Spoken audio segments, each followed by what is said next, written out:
Hello everyone and welcome to the One Stop Co-op Shop. This is Colin and today we're going to start our playthrough of Sine Tempore. We're starting with the first narrative mission, A Warm Welcome. If you want to see how to set up the game as well as a little bit of the details of the 4 characters that I'm playing with, feel free to check out the video before this one on the playlist. That will be how to set up the scenario, looking at the different skills that our characters have and whatnot. If you want to just jump into the playthrough, you're in the right place. Let's do it. On our momentum board, we see that the Spriggans are in the phase 1 spot, and they're the only ones that are there. So what we'll do is we'll tick them up equal to their rapidity value, which is 4, 1, 2, 3, 4, and we're going to activate each one in the order that we like. They suggest doing it in the way that's beneficial for them, so you try and always be as hard as you can for yourself. The Spriggans have 4 action points that they can use. They will always use the total 4 on the board itself. You saw me tick that up already. They have their ability called the Fire Fury, so if they can attack within a range of 2 through 8, they will do so as long as they are already adjacent to that antenna. Because don't forget, their first main objective is that they need to stay next to that antenna until one of our heroes gets to a threat level of 4 or higher. Everything in this game is based on orthogonal directions, so if I'm counting, I will always count like this, 1, 2, 3, 4, 5, 6, to make sure I have range. Even though if you think of line of sight, it's a direct line, you're still going to always count every square. You can have no diagonal movement and no diagonal counting for anything. Our first Spriggan that we'll activate, let's go ahead and activate this one. What we do for line of sight is you always want to check that one center edge of the attacking enemy can see the center of and it's the center of the tile itself of the defending character. So you can see here, we can see Akab. So this Spriggan can see Akab because they can see him from here directly to here. Now they also can see Jukas. We can do this like that, so they can see Jukas, no problem. They cannot see the 2 in the back, Ulysses or Alexandra, because enemy characters block line of sight. Because the Spriggan is already next to the antenna, it's not going to move. It's just going to use 3 out of 4 of its AP to attack. We'll have it attack Akab. We know we need bullets to defend, so that means it's a physical defense. So we'll use our base 3 here to start our defense. But then we have our Meridian Armor. It states here it provides a +2 to all defense tests against physical attacks. So we'll roll a total of 5 dice. Also, Akab is going to be immune to bleed. Here we have our dice. We're hoping to find bullets to negate damage. And if we can do 2 bullets and a BAM, their gun will actually explode and they'll be removed from the board. So we'll grab our 5 dice, we'll roll them up.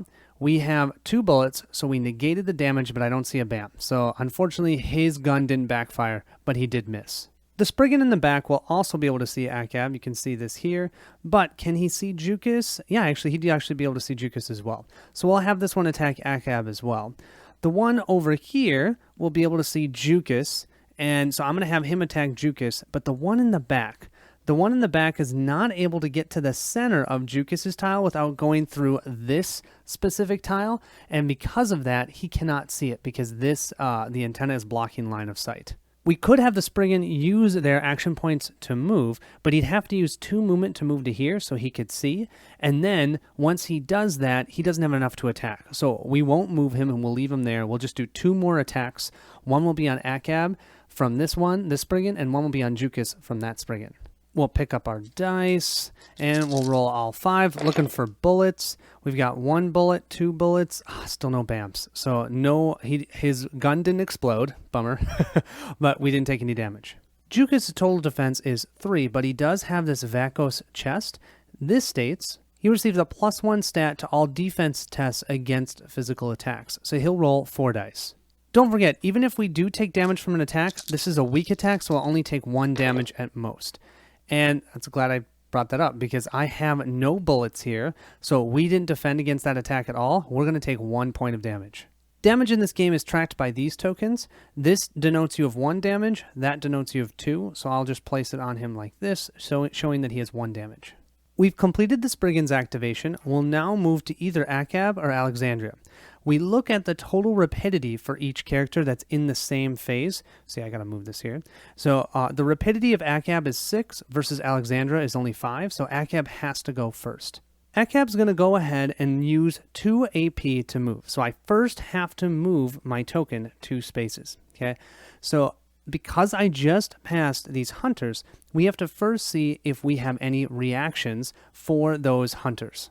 As you can see on their card, the hunters only have a sight of 3 spaces. So where they are compared to where Akab is, Akab, or however you say his name, Akab is out of their sight. So they're not going to react even though he is moving past their enemy activation token. So he can do his action without them interrupting. For those 2 AP, we're going to have Akab take 2 steps forward. Remember, I can't go diagonal. I have to go orthogonal. So he's going to take 2 steps forward, getting himself into the fray. Now, I could, if I wanted to, make an attack, but if I did that, that's going to cost me at least 3 or 4 AP. I have enough, but the moment I do that, I'm going to go past these Spriggans, and the Spriggans get to activate and shoot me. And at least 3 of them, I believe, would be able to hit me, so I am not going to do that. Instead, what I'll do is I have made sure that I've gone past at least an enemy token. You have to make sure that you at least get to or move past an enemy token before you end your turn. Even if, let's say, I used all of my rapidity and I don't get up to an activation token of an enemy, I have to move my token all the way up there. That's just their way of preventing you from getting multiple attacks before they do any sort of reaction.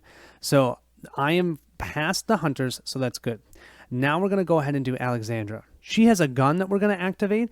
It costs 3 AP to activate, so we're going to pay for the cost of the AP first, 3. We're ending on where the Spriggans are, so we're not going to activate them unless we try and do another action. If we try and do another action this turn, we would then activate those Spriggans. We did go past the hunters, but once again, the hunters are not within range 3 of Alexandra, so we don't have to worry about their reaction. As you can see in her mini, she definitely has multiple guns, and so they have this one denoted double gun. It takes up 2 hand slots. Totally makes sense. She's got 6 hands. She's got hands to spare. So she's going to attack. It cost her 3 AP, which we already moved. The range is 1 to 5. She'll add 1 to whatever her range stat is, and her range stat is 3. So 3 plus 1 is 4. So we'll roll 4 dice. We do damage on bullets, and if we roll any dice that has a brain symbol on it, we get to re-roll those 1 time. You only ever get to re-roll each die once. Sometimes enemies or cover might make you re-roll a die. You'll do all of that first, and then after that you can do a re-roll if you're able to. But like I said, you can only re-roll dice 1 time. The range is 1 to 5. 1, 2, 3, 4, 5. Your own characters do not block line of sight, but they do. So if she was up here and tried to attack that Spriggan, we couldn't because this Spriggan blocked line of sight. But no, she's back here and she's attacking this Spriggan. She only needs 1 damage. We're only looking for 1 bullet. We're rolling 4 dice for this attack. Come on, we're looking for those bullets. Looking for those bullets. I see no bullets. But you know what I do see? Brain, brain, brain. That means we get to re-roll all 3 of these. Only time we get to re-roll them, but we do. Come on, bullets. There it is. Here's a bullet. That means, since they only have 1 health, we'll remove them from the board. Normally when you do a damage to an enemy, you'll increase your threat value. But the thing is, these are tiny enemies, and so because they're tiny, they A, don't drop loot, and B, don't increase your threat value, because who really cares? They're tiny. I think we'll go ahead and end our activation with Alexandra, so we'll move to phase 3. Now we have the Hunters and we have Ulysses in the same spot. The Hunters have 5 AP, Ulysses only has 4. So first thing we have to do is we'll move this 5 spaces, 1, 2, 3, 4, 5, and now let's activate the 2 Hunters on the board. From our scenario objectives, we know that the Hunters' main goal is to attack the heroes. They don't care about that antenna. They want to go and attack the heroes. So they're going to use as much AP as they can to get as close as they can and attack.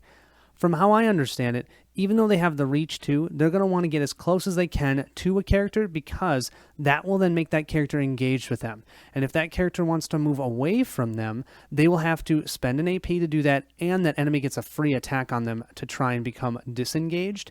So they have this reach 2, which is great. That means that if they can only get within range 2, they can still attack. But they're going to try and get into range 1 and engage you so you can't move. If I'm wrong about that, let me know, but I'm pretty sure I'm doing that right. This Hunter is going to try and get as close as possible to Akab. Now, their attack costs 3 AP, so if he can only move 2 and attack him, he will. but 1, 2, or 1, 2, he's not going to be able to do that. So he's going to go 1, 2, 3, and then he'll actually move up and make Akkab engage with him, so Akkab can't move away, but he can't attack because he only has 2 AP left, and his Ritual Lance costs a total of 5 AP. So he's going to stand here and essentially make Akkab engaged. The game comes with these tokens for the engagement. I don't know why I would ever use it. If you're adjacent, you're engaged. Enemies are never engaged. So if an enemy wants to move and attack somebody else because their threat value is higher, they can move no problem. Just know that Akkab right now is engaged with this hunter. The hunter over here will also move 1, 2, 3, 4, 5, looking to get closer to Akkab or even Jukas, but can't get there. He has a range of 2 for his attack. Remember that reach? But can't go diagonal, so he can't reach Akkab. We'll now have Ulysses activate, and he has a weapon that costs 2 AP to attack, so he's going to use that, drop himself here, and do his attack action. He has the Hydra GX47. I've heard this is one of the best weapons to start with. It looks awesome. So it has a 2 AP cost, range 2 to 6. He'll add 1 to his range. His range is 3, so he'll roll a total of 4 dice. Now, normally damage would be done on bullets and on BAMs, but don't forget the hunters, if he's targeting a hunter, which is what I'm planning on, the hunters are immune to dice that have the BAM, so only the dice that have the bullets will be successes. We also have here the War Machine armor, and this says that Ulysses can use the focus action without spending AP. So we're also going to focus this attack. What that means is if we roll our dice, we can keep one of those dice for the next attack. What we'll do is we'll store it on here. So let's say I just get 1 success, and these guys have 1 defense for physical resistance. So I would do no damage. Well, instead of using that for an attack, I could keep that and store it as a focused die, and the next time I attack, I don't have to roll this die, I automatically have that 1 success. I love focusing, but it does cost you that AP. And so if I had done that with Alexandria, those Spriggans would have been able to shoot at her. So that's the whole reason why I didn't do that for her. But for him, since it's free, I'm going to have him do it. Also do note, when you do this focus, you don't get that success or that die for when you're activating, so you might not want to focus a die, even if you spent the AP, and you don't have to keep a die if you don't want to. Our range has to be 2 to 6. We have to go from the center edge of one of ours to the center of an enemy's, and we've got that on this hunter right here, no problem. And our own characters, our allies, do not block line of sight. 1, 2, 3, 4, 5, within range 6. Let's hit them. 4 dice. We're looking for bullets and no BAMs. Bullets and no BAMs. Come on. We have a BAM here, so that's automatically negated. There's 1 bullet, doesn't do anything, because remember, they have 1 defense. But we did focus, so I'm going to place that on my card to remind us that our next attack, we can use that. We're now going to move to phase 4. We have Akkab here, and we have Jukas. Both are in the same spot. I always need to remember to move this. We have to look at rapidity. Akkab has 6, and Jukas only has 5. So that means Akkab's going to go first. Now, if he does pretty much anything besides move, those Spriggans are going to be able to get a shot off on him. I don't know what else we're going to be able to do. I think it's worth it. We're going to spend 4 AP and do a chain attack, but to do that, that means that the Spriggans that are out there can attack them. I don't know what else we can do. So we'll move ourselves 1, 2, 3, 4. We're landing right where those hunters are, but those Spriggans now will get to attack us if they're able to see us. We know for sure this Spriggan has line of sight, can see into the center, so that one will attack Akkab. And I should mention this reaction, it's always a reaction to you. So let's say Jukas was right here, and we had that Spriggan. That Spriggan wouldn't be able to do a reaction and attack Jukas. It would be a reaction only to Akkab. If it can't do a reaction, then it won't activate. Okay, I gotta put Jukas back so I don't forget about that. So when we activate this Spriggan, we'll then place this time token next to them. And what that means is the next time the Spriggans are activated, this one will not, because they've already done that activation. They kind of jumped ahead to do it. It's a way to keep track of which minis have already activated and which ones have not. And then if that one is already activated, if anyone else goes past them in the momentum board, they won't get to do a reaction because they've already reacted to a specific hero. The Spriggan over here has no chance of getting line of sight. Well, let's see. Maybe I'm wrong. Let's see. Actually, I think it does. Yeah, from the center. Yeah, definitely.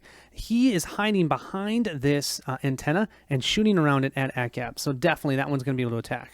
I've placed a token to denote that.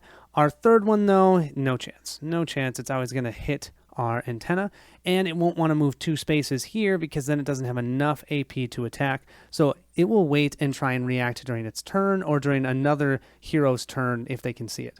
So we'll roll for those 2 Spriggans before he gets to even do his attack. We have our same defense, 3 plus the 2 from the Meridian defense. We're looking for 2 bullets. Actually, if we can do 2 bullets and a bam, they'll blow up. So we're going to do the one that's straight on to us first. And we have got a bam. We have 1 bullet. Oh, we don't have a second bullet. Bummer. So we're actually going to take a point of damage. I was really hoping that we were going to be able to have 1 blow up. Okay, let's do the second one. This is the one that's on the far side of that antenna. Let's see. We have 2 bullets. No bam, though. 2 bullets, so we didn't take any damage, but their gun did not malfunction. Why not? Well, we had those 2 enemies react to us and attack us. Now let's go ahead and attack that hunter that's in front of us. So we're doing what's called a chain attack. Normally it would cost 3 AP to do the blade shot and 3 AP to do the blade slash. But as long as we have an enemy that's in the range of both of these attacks, we can pay 4 AP to do both of them one at a time.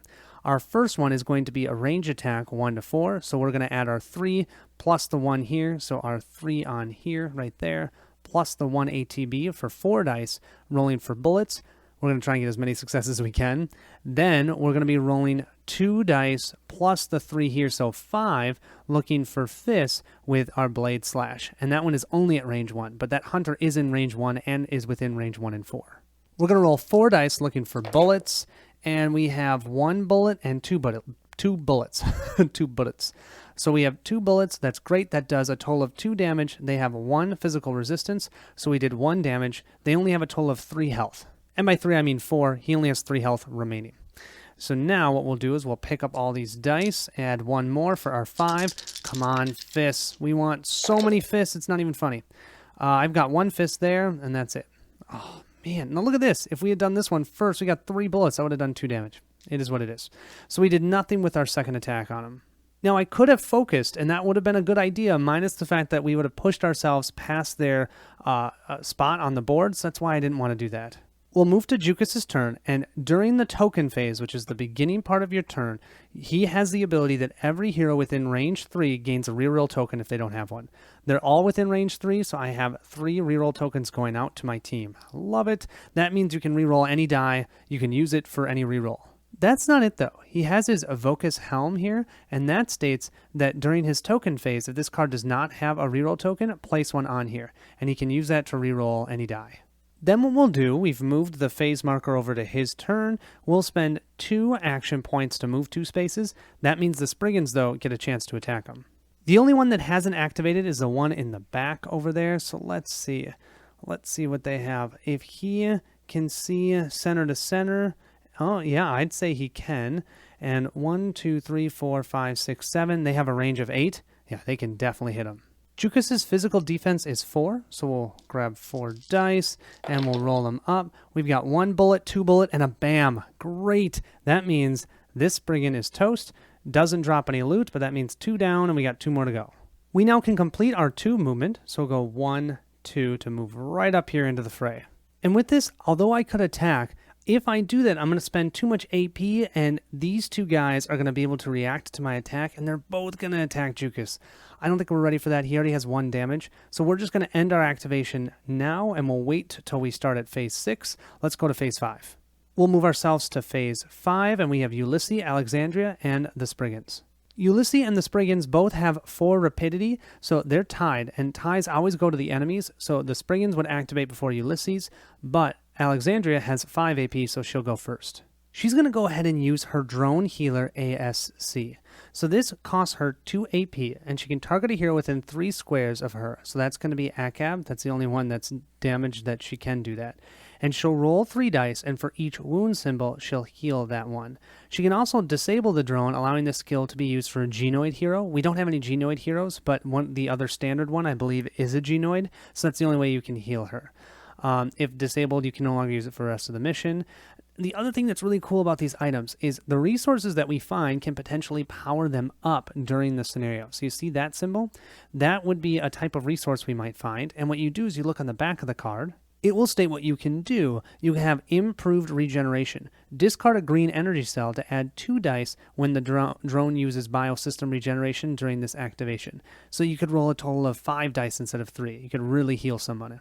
However, by healing a hero, you are going to increase your threat value. So her value will go from 1 to 2.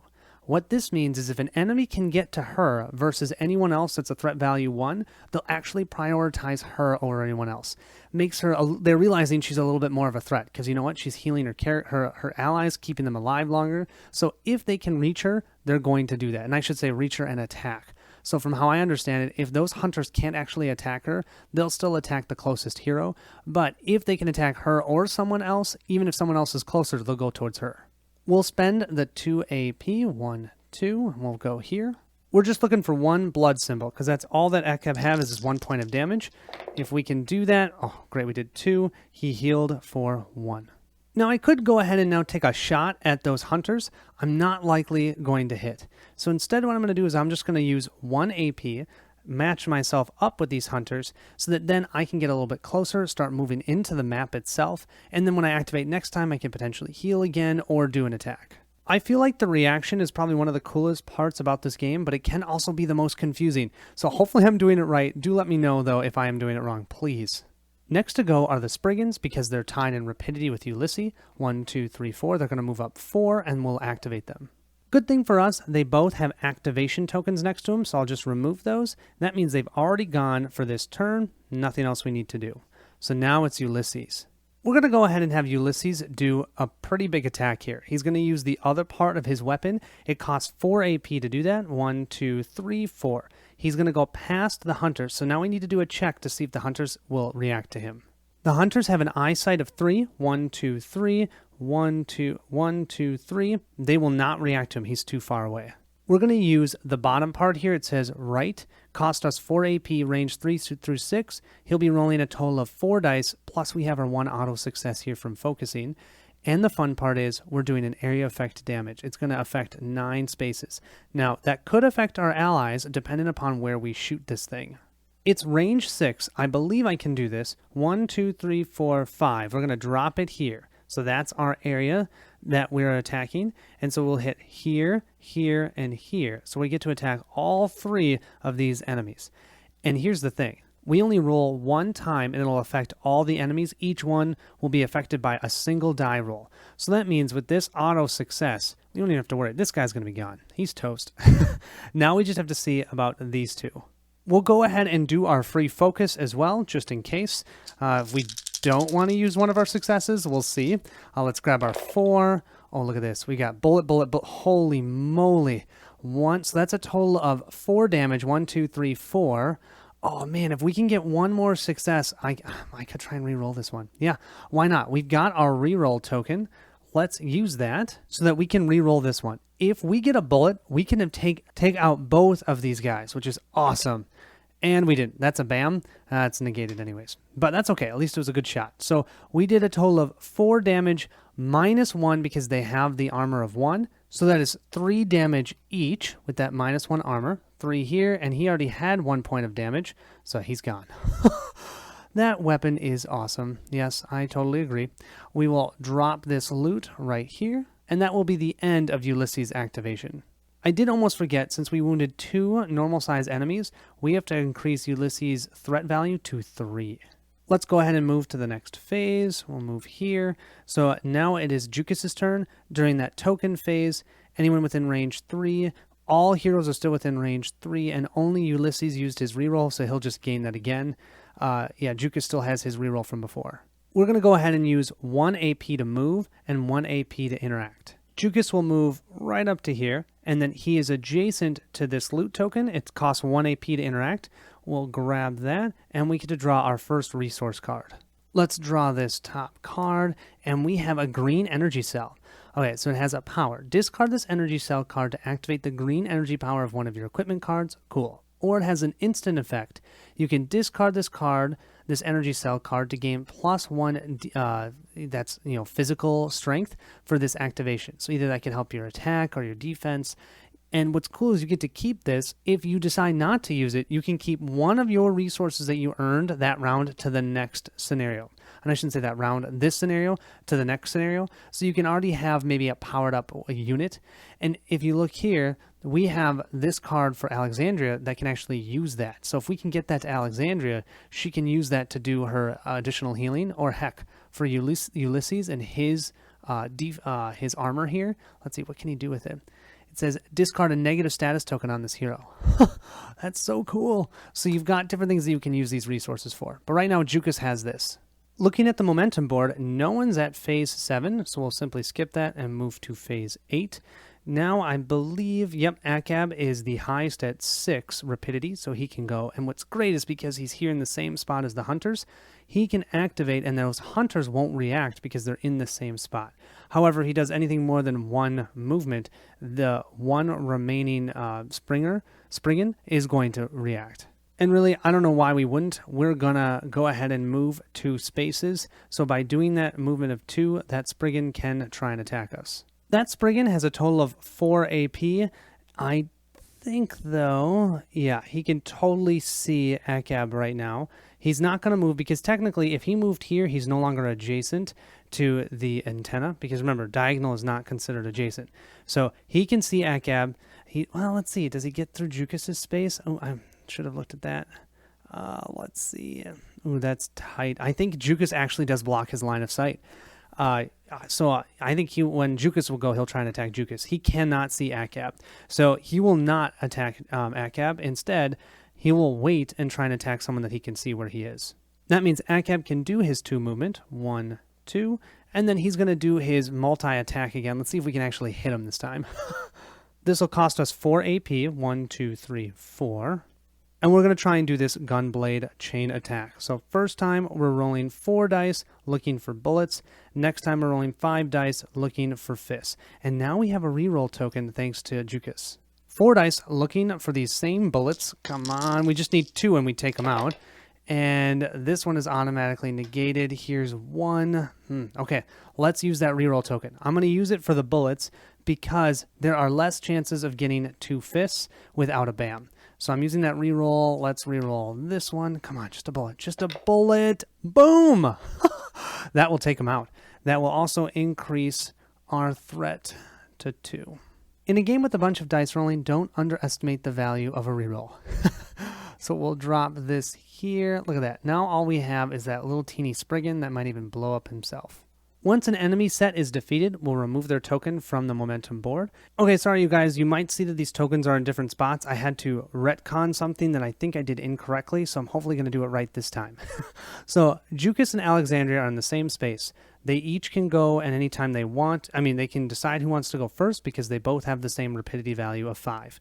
I'm going to have Jukas go next. I'm going to have him move 2 spaces. So by doing that, I will move past the Spriggans, and that means that Spriggan can react if he's able. Looking here, I definitely say that he can because he can go from the center edge of his square right to the center of Jukas's with nothing blocking his line of sight, so he'll attack Jukas. That will mean we'll place an activation token next to him, so we remember when we get to his activation token, he will not activate.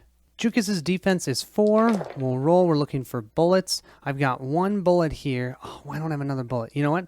But as good a time as any, we'll use our reroll token that we have here to reroll one of these. Come on. If I can get this to be a bullet. Let's see. Nope, it's not a bullet. So we're still going to take a point of damage. That means we have 2 damage, you guys. If we get 1 more, we actually get a wound. Well, Jukas and his movement, he's pissed. 1, 2, he's coming right into here. He's going to then use 3 AP to attack. We'll spend the 3 AP, 1, 2, 3, get ourselves into phase 1. I believe I showed this to you, but just in case, it's a range 1. We get to add to the base value of 2 plus the 3 for a total of 5, looking for fists. But if we get 2 brain symbols, it actually turns into a mental attack. So cool. But these guys, we only need 1 hit anyways. So we're rolling a total of 5 dice, looking for 1 fist. We've got 4 here. I've got 1 in my hand. Come on, fists. Oh yeah, there we go. There's 1 fist. All we need. The Spriggan is tiny, so it doesn't drop any loot, but we'll remove it from the board. And then we'll also remove that token from the momentum board as well. So we'll take this off, and we're good to go. Alexandria's next. We're going to go ahead and spend all 5 of her rapidity, 1, 2, 3, 4, 5, to move 5 spaces. We're going to have Alexandria move 1, 2, 3, 4, 5. She's next to this loot. She can do a collect action, which you can collect from an adjacent space as long as there's no enemies. She can do that as a free action because of all of her hands. One hand is reaching over there while the other one's shooting off both guns, and the other one is, scratching her head because she's thinking about what she's going to do next.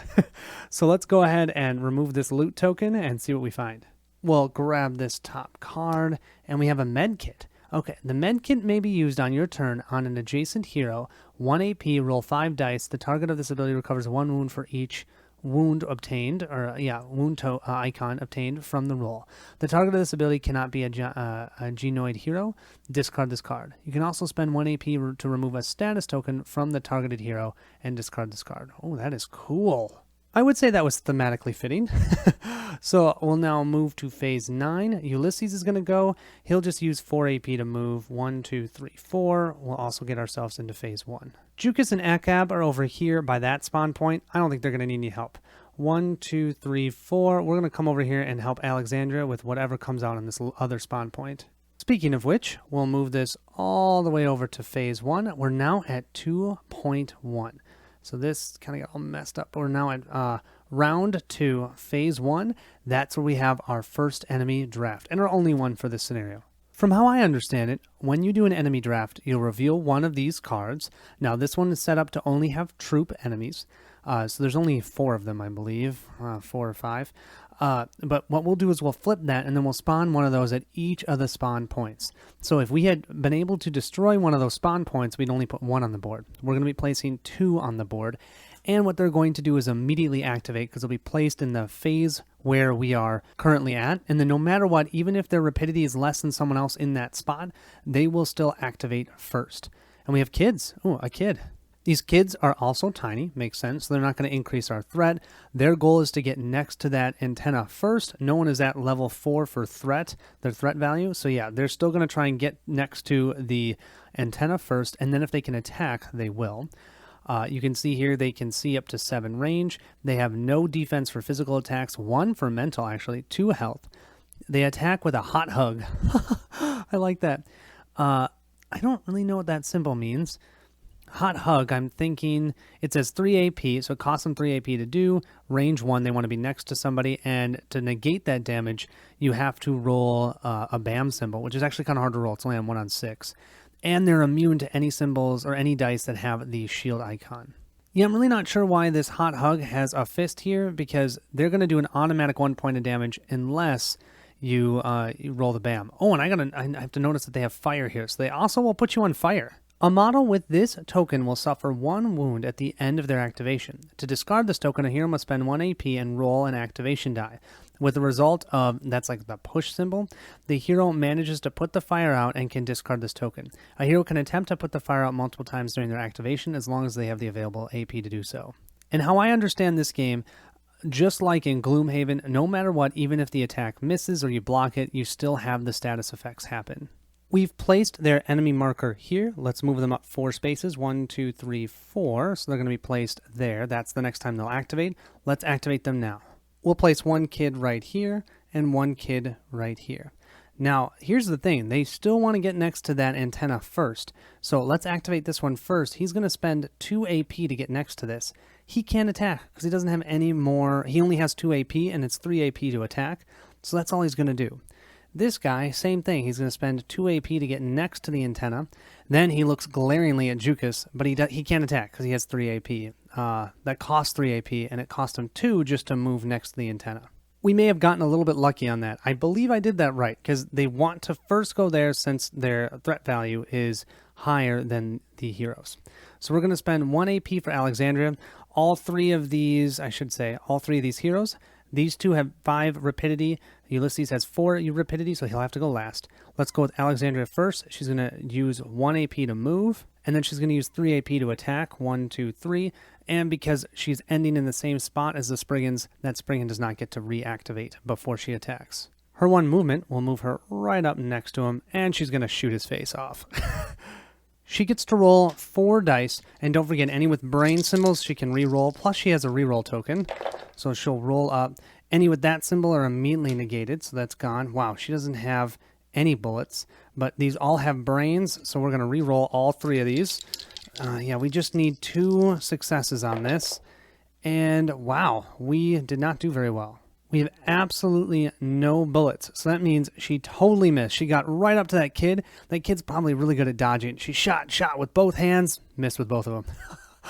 Oh, that's a bummer. The nice thing is, because she ended on this space, she'll actually get to activate again before the Spriggans do. It's kind of cool.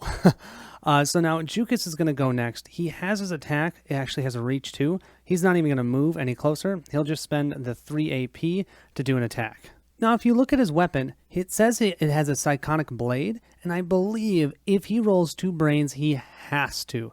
He doesn't have the option. He has to turn it into a Psychonic attack, which actually is bad against these kids. They have a 1 shield against the Psychonic attacks. So he's hoping that he doesn't roll the 2 brains, and he can just get 2 fists, because then he'll take them out. And we do need to remember during his token phase, he gets a reroll token because of his helm. Alexandra used her reroll token, but she doesn't get it back. She's not within range 3. Before this attack, I am going to spend 1 more AP to focus, just in case. So that's going to put us in the same spot as where the Spriggans are. So we'll be there along with Alexandra. So I've got my 5 dice. I just dropped 1. Hold on. Here we go. Let's roll them up. We're looking for fists. We've got 1, 2, 3 fists. Oh yeah. We can actually save this one just in case. I'm going to save this one. Awesome. That's our focus. And we still have the 2 fists for 2 points of damage. So that will take him out. See ya.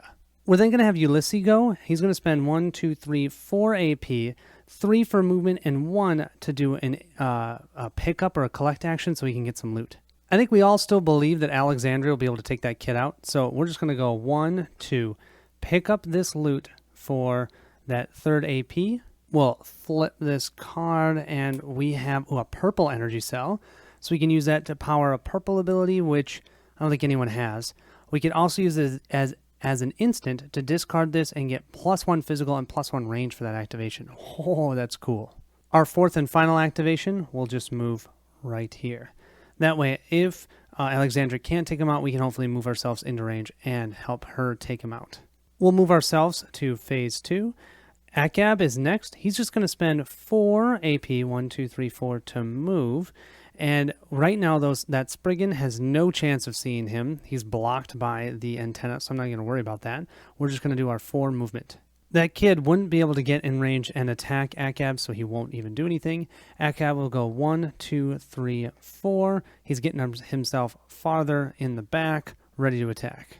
No one's in phase 3 or 4. Now remember, by the time we get to phase 1 of 3.1, so round 3, phase 1, we need to have gotten rid of that kid. So we need to remember that. We need to get rid of that.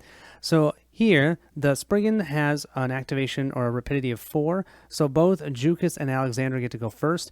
Alexandra's going to try and redeem herself. Let's have her attack first. She'll spend 3 AP to do that attack. 1, 2, 3. And we're going to roll again. What was that? 4 dice. We're looking for bullets. We're looking for bullets. She still doesn't have a reroll, but remember, she can reroll any that have the brain symbol. Bullets. Let's see. We have 1 bullet here, so that's 1 point of damage. Oh, that's it. None of these have brain symbols, so we can't reroll. So that kid took 1 damage, not 2. Here I was laughing how easy it is to take those kids out. Apparently not. Jukas is going to go next. He's going to spend a total of 4 AP to get himself right next to that kid. 1, 2, 3, 4, but that's all he can do. We'll have him move 1, 2, 3, 4. He's right here next to the kid, ready to whip him with his weapon. Remember, he focused last time too, so he's got a success sitting there, ready to use. Now the kid is going to activate. I called him a Spriggan before, that's why I had to reset this, sorry. He is going to activate. He'll spend 4 of his actions to attack. He's next to both Jukas and Alexandra, but Alexandra's threat is 2. Jukas's is only 1, I believe. I don't think he's actually killed anything that wasn't tiny. Yep, his threat is only 1, so this kid is going to attack Alexandra. Her defense will be 2, plus she's got the medic suit. She gets +2 defense on physical attacks, so she'll roll 4 dice. She's looking for a BAM symbol to negate. Come on, BAM symbol, you know you want to give it to me. Yes, there it is. So we don't take any damage, but we still get put on fire. As fast as this kid is, I wouldn't really want to be him now. He is getting totally surrounded by these huge heroes. I'm going to have Ulysses spend 2 actions to move, and then I believe he'll be within range to do 2 to attack. Let's check this out. He can move 1, 2. He's standing right here. We can go from the edge of this square to the center of that one, not hitting the antenna. He definitely can attack at a range of, what's his range on his, his weapons range is 2. 1, 2. Yeah, that's a range of 2. 1, 2. Because range of 1 is here. Range 2, 1, 2. He can definitely hit him. Bullets or BAMs will take him out. He's rolling 4 dice. He only needs 1 success. Let's see. There's a BAM. There's a BAM. These 2 don't hit. That kid's gone. He was able to dodge around Alexandra's multiple attacks, but with Jukas in the back, Alexandra blocking him here, the War Machine comes and just Hydra GX47s him. He's toast. And I would say that's the end of the scenario. There's no enemies on the board. None will spawn. I'm not going to keep moving for no apparent reason. We've gotten all the loot, so that will end this scenario. You were attacked by the Spriggans, irritating creatures belonging to the fauna species.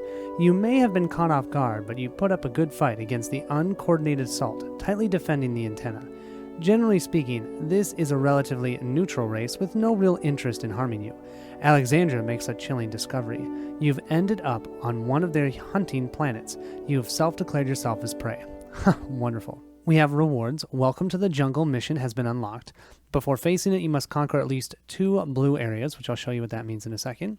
All blue areas are now unlocked, and then each hero in this mission earns 1 experience, which we can use for skills. Now that we've completed our first mission, this one was considered DEF CON level 5. Definitely pretty easy as you saw, had no problems. We're now going to move up to DEF CON level 4s, and we'll see on the map those are all those blue locations. But first, let's go to our ship. We can all do 1 action in the ship. Unfortunately for us, the meditation room and the training room are both off limits. We have to spend some elements to actually create those locations, and then we can go there. We'll start them at level 1 then, and then we can actually power them up to level 2. We have the infirmary here, where at a level 1 we can have 1 person come here to get rid of a serious wound. We have our laboratory over here where we can convert 2 elements of one type to an element of another type, and that's max 1, so limit once per mission. We can go to the control room where we could gather one of the elements from a previously conquered location. Essentially, we take that trip back over there where we've recently cleared and conquered that area, get some of those elements. We can't do that because this is our first area. So the only place we can go is the armory. The armory has a max of 4, which is perfect. We all can go. I'll just place my war machine on here to state that we're all going there. And that means that in this sector, settlers start the next mission with 1 reroll token. So our next mission will start with 1 reroll token to begin with. I do want to mention that we do have our warehouse here, and at level 1 it can store up to 3 elements. So what that means is we have to continually use our elements, or we're not going to be able to keep them unless we upgrade our warehouse. And if we continue to play this on camera, which I'm thinking of at least playing another mission, because that mission was super easy, I'd like to at least do an exploration mission, and you can see the difference between them. Let me know if you'd like to see that or not. But if we do, then we'll be able to actually get some elements, and we'll notate that on our sheet. On BGG, they have the colony sheets that you can print. I've got my 4 individuals here. I also denoted that we had a purple, green, and a med kit. So a purple energy cell, a green energy cell, and a med kit. We'll be able to bring 1 of each of those for each of our characters. So that means 3 out of the 4 of us will actually have 1 of those. During the mission, if you find more than 1, great, you can hold more than 1. But after that end of that scenario, you can only bring 1 in to the beginning of the next scenario. So that's why it's important to keep track of what you found. On the back side here, we'll denote when we start actually getting elements, which elements we have.